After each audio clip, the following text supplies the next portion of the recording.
জাতীয়তাবাদী মুক্তিযোদ্ধা দলের উদ্যোগে আজ ৭ ডিসেম্বর নোয়াখালী মুক্ত দিবস উপলক্ষে বিজয় র্যালি ও আলোচনা সভা অনুষ্ঠিত হয়েছে।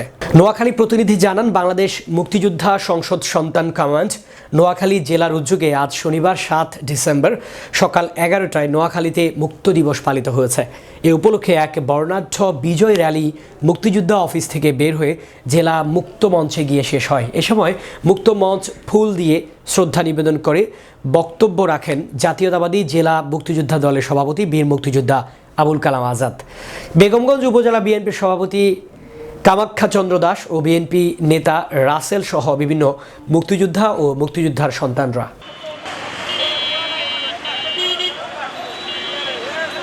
কৃতজ্ঞতা প্রকাশ করছি।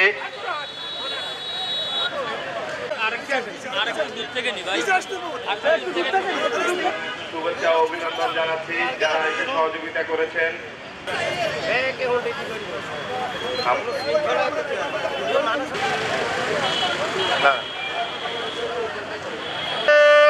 নোয়াখালী মুক্ত দিবস,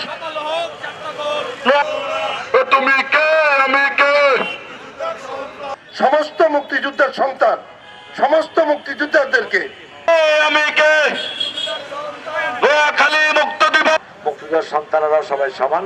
আমরা আজকে এখানে পুষ্পমাল্য, আমরা আজকে এই পুষ্পস্তবক অর্পণের মাধ্যমে আমাদের এই